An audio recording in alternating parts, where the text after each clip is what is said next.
Online class में फिर से स्वागत है। महत्वपूर्ण क्लासों की बात करें तो 4 क्लासें मनोविज्ञान में मैंने आप लोगों को करवा दी थी। आज की अपनी क्लास रहेगी बाल प्रसंगात्मक बोध परीक्षण, यानी कि एक विधि है ये भी और प्रक्षेपण विधियों के अंतर्गत ही आती है। इससे पीछे वाली क्लास की अगर बात करें तो मैं वो प्रासंगिक अंतर्बोध परीक्षण करवा चुका हूँ। थेमेटिक एप्लीकेशन टेस्ट जो है या TAT जिसे कहें, बहुत ही महत्वपूर्ण है। मुर्रे मार्गन ने उसका प्रतिपादन किया था 1938 में और उसमें कुल 31 कार्ड होते हैं, 30 चित्रों वाले और एक सादा कार्ड होता है। तो आज की क्लास में अपने चिल्ड्रन एप्लीकेशन टेस्ट यानी CAT के बारे में पढ़ेंगे। बहुत ही महत्वपूर्ण है, कई दफा पूछा गया है कि CAT या चिल्ड्रन एप्लीकेशन टेस्ट जो है इसके प्रतिपादक कौन है। ठीक है भाई, तो आज की क्लास में अपने देखेंगे CAT के बारे में, किसने इसका प्रतिपादन किया और कितनी वर्ष की आयु तक के बच्चों पर इसका अध्ययन किया जाता है। तो इन सारी बातों को इसमें जानने का प्रयास करेंगे। हाँ, तो आज बात करते हैं बाल प्रसंगात्मक बोध परीक्षण की। टॉपिक क्या है? बाल प्रसंगात्मक बोध परीक्षण। अच्छे से देख लेना भाई, बहुत ही इंपॉर्टेंट है। बाल प्रसंगात्मक बोध परीक्षण या इसी का ही नाम क्या मिलता है? चिल्ड्रन, वही है एप्लीकेशन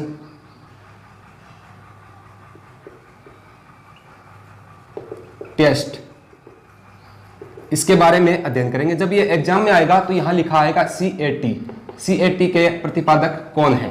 ठीक है भाई, अब ये विधि जो है ये भी उन्हीं में आती है। किन विधियों में आती है? प्रक्षेपण विधियों के अंतर्गत ही आती है। प्रक्षेपण विधि का ही एक भाग होता है। कौन सा? बाल प्रसंगात्मक बोध परीक्षण ये। ठीक है, और प्रक्षेपण विधियां हैं उसी में ही ये व्यक्तित्व मापन की विधियों के अंतर्गत ही आती है। यानी कहने का मतलब ये है, मैं क्या बताना चाहता हूं कि अपने पढ़ रहे हैं व्यक्तित्व मापन की विधियां और उसमें भी अपने प्रक्षेपण विधियां जो मोस्ट है वही करवा रहा हूं मैं आपको। एक पहले पढ़ चुके हैं, ठीक है, और आज अपने नंबर 2 पढ़ रहे हैं। नंबर 2 पे बाल प्रसंगात्मक बोध परीक्षण, इसके बारे में अध्ययन करेंगे। अब बात करते हैं तो ये विधि कितनी आयु के बच्चों तक कारगर साबित होती है। तो ये विधि जो है ये 3 वर्ष से और 10 वर्ष तक की आयु वाले बच्चों के लिए उपयोगी है।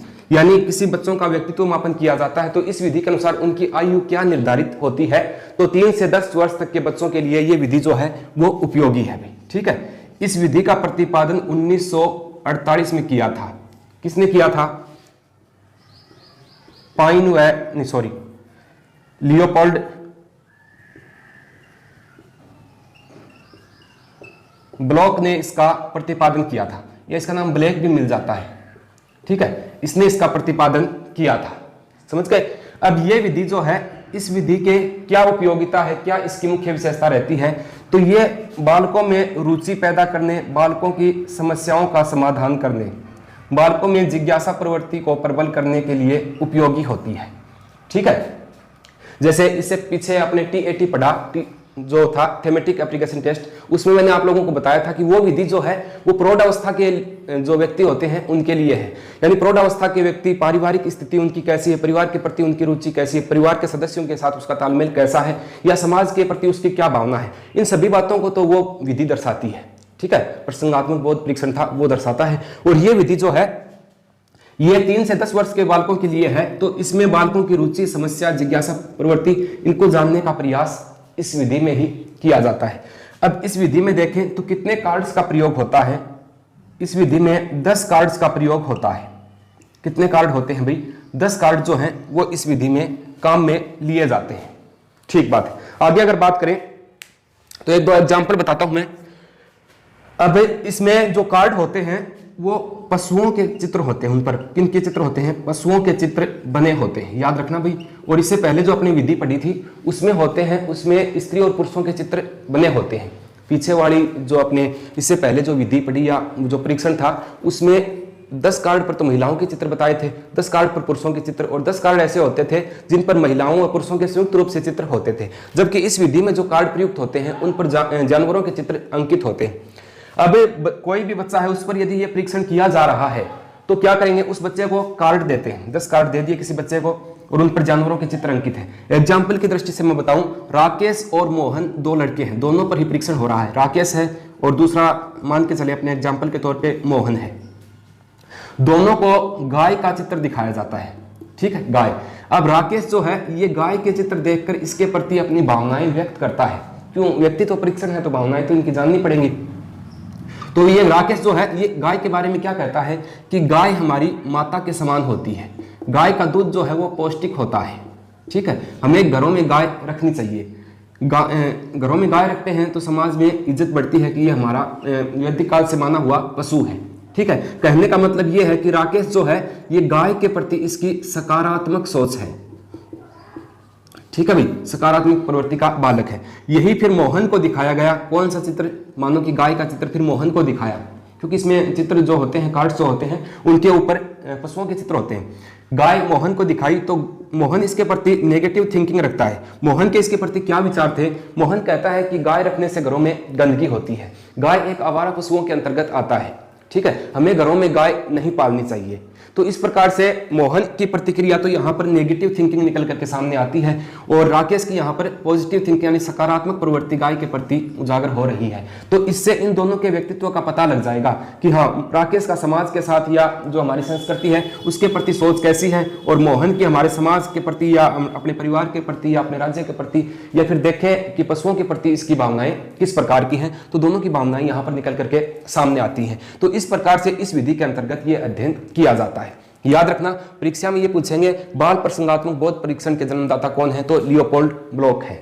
ठीक है, या लियोपोल्ड ब्लेक भी इसका नाम आता है। अगर भारत के संदर्भ में इसकी बात करें तो भारत की कोलकाता की उमा चौधरी हैं। कोलकाता की हैं कौन? उमा चौधरी।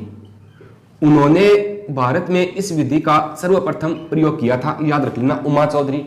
इंडिया की तरफ से देखें तो उमा चौधरी ने कोलकाता में यहाँ पर इस विधि का प्रयोग किया था।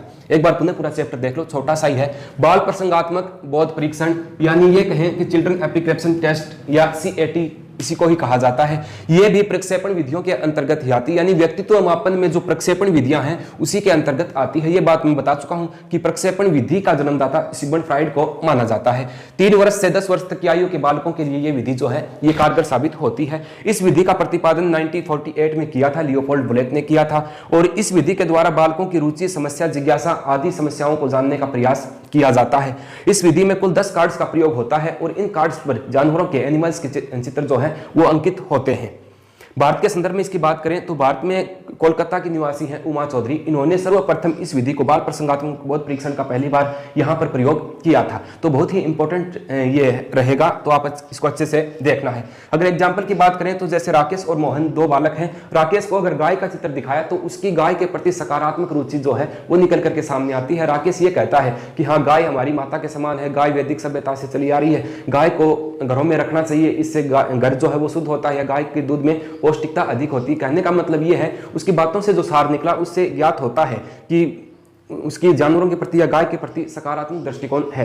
यही बात अगर मोहन को दिखाई गई तो मोहन ने कहा कि गाय जो है इससे घरों में गंदगी होती है, गाय आवारा पशुओं की तरह होता है, गाय में बीमारी अधिक आती है, तो हमें गाय जैसा पशु घरों में नहीं रखना चाहिए। तो इससे ज्ञात होता है कि मोहन जो है उसकी गायों के प्रति या पशुओं के प्रति या समाज के दृष्टिकोण से देखे तो उसकी नेगेटिव थिंकिंग निकल करके सामने आती है। तो ये सब बातें इसी विधि में आती हैं, आप लोगों ने देख लिया होगा। ये था बाल प्रसंगात्मक बोध परीक्षण।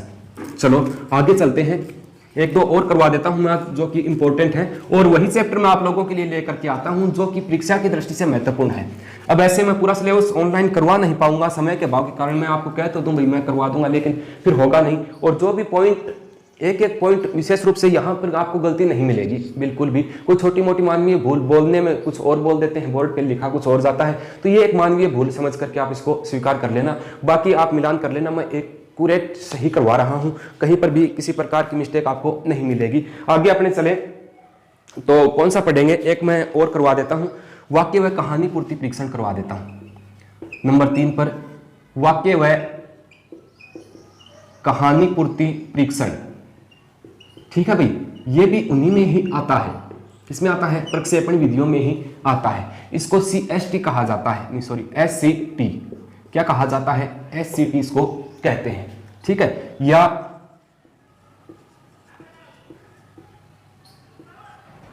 Sentence CE।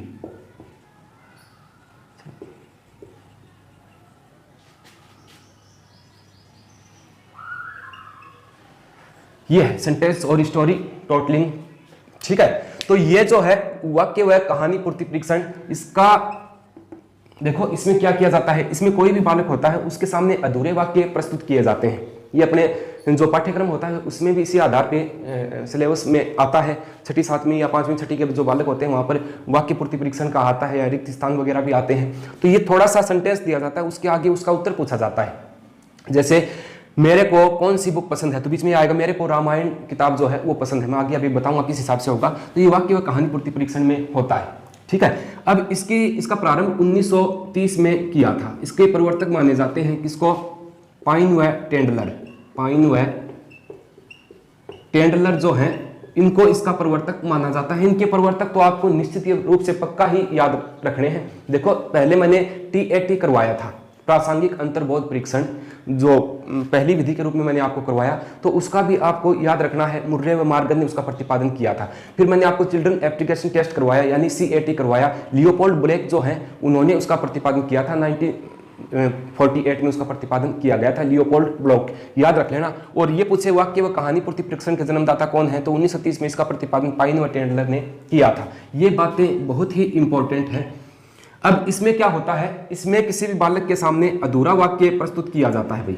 ऐसा वाक्य अधूरा वाक्य प्रस्तुत किया जाता है और उस वाक्य को पूरा करने के लिए कहा जाता है।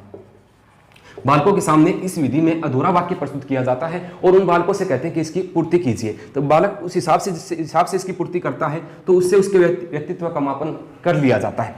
जैसे ये कहें कि मोहन है, मोहन को खाली छोड़ दिया, किताब पसंद है।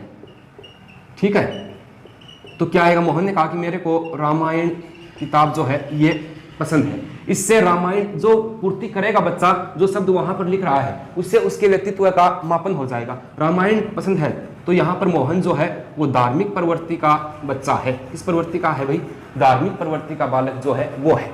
अब किसी को ये कहे कि जैसे रमेश है, रमेश को प्रधानमंत्री पसंद है, या रमेश का सबसे पसंदीदा प्रधानमंत्री कौन है, तो यहां जैसे ये आ गया मनमोहन सिंह। मनमोहन सिंह। अब मनमोहन सिंह के बारे में जो यहां पर व्यक्तित्व मापन करने वाले हैं वो अनुमान लगा लेंगे। यहां पर मनमोहन सिंह आया है तो यानी कि मनमोहन सिंह देखेंगे तो मनमोहन सिंह कम बोलने वाले प्रधानमंत्री थे। माननीय मनमोहन सिंह जो थे वो अंतर्मुखी व्यक्तित्व के थे। इससे ज्ञात होता है कि कम बोलने वाले और दूसरों से कम मिलनसार थे। तो यहाँ पर रमेश भी क्या होगा, अंतर्मुखी है।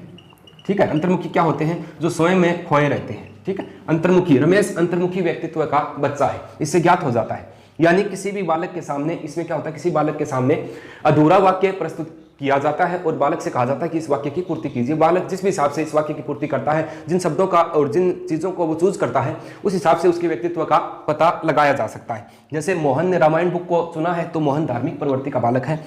रमेश जो है, अगर रमेश से ये पूछा गया कि आपका पसंदीदा प्रधानमंत्री कौन सा, उसने कहा कि मनमोहन सिंह, तो अपने को पता है मनमोहन सिंह कम बोलने वाले यानी अंतर्मुखी। तो यहाँ पर रमेश भी क्या हो जाएगा, एक अंतर्मुखी बालक जो है वो हो जाएगा।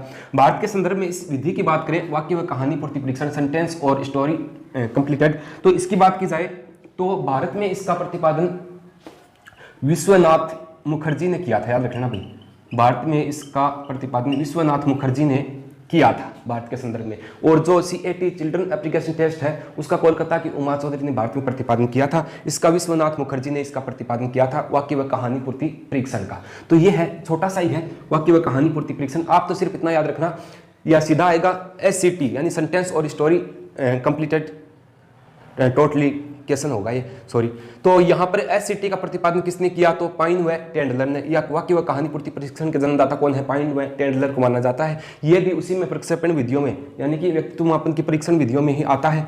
अधूरा वाक्य पूरा करने के लिए बालकों को इसमें कहा जाता है। ये कुछ एग्जाम्पल्स हो गए हैं। भारत के संदर्भ में बात करें तो वाक्य व कहानी पूर्ति परीक्षण का जन्मदाता भारत में देखें तो विश्वनाथ मुखर्जी को माना जाता है। तो ये था। आगे अपने पढ़ेंगे चित्र निराश्य विधि के बारे में। देख लिया होगा आपने, एक और है इंपॉर्टेंट, चित्र निराश्य विधि।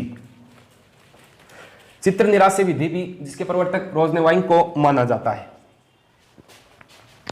बात करते हैं चित्र निराश्य विधि की।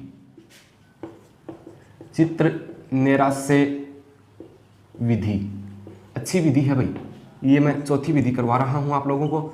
इसके प्रवर्तक देखें तो इसके प्रवर्तक रोजेनवाइन को माना जाता है। याद रखना, रोजेनवाइन इस विधि के प्रवर्तक थे।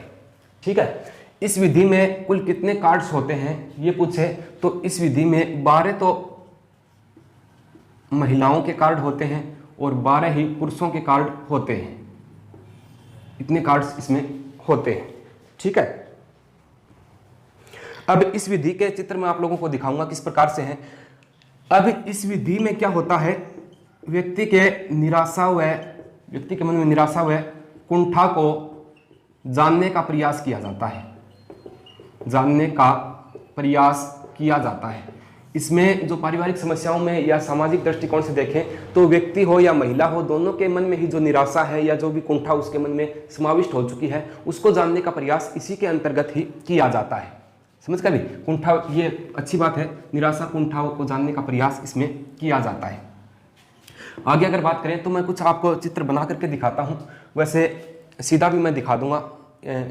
ये जो स्क्रीन पे आप चित्र देख रहे हो ये है, या फिर मैं इसको बना करके दिखाता हूँ।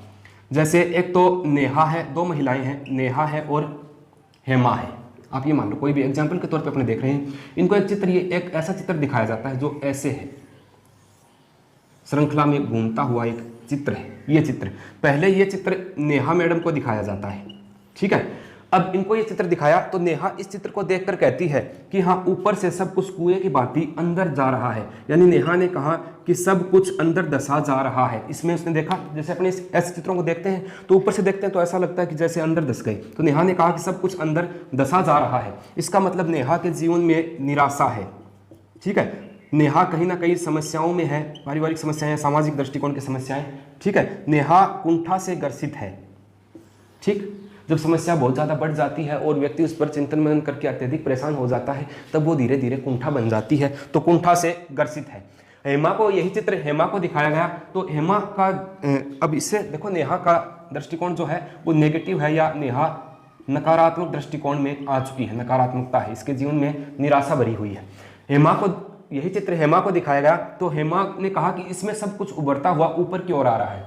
ये चित्र ऐसा है, इसमें जैसी व्यक्ति की मानसिकता होती है वो उसको इसी दृष्टि से देखता है। जब नेहा ने इसको देखा तो नेहा को लगा कि सब कुछ निकल करके बाहर आ रहा है, यानी नेहा जो है वो अपने जीवन से खुश है।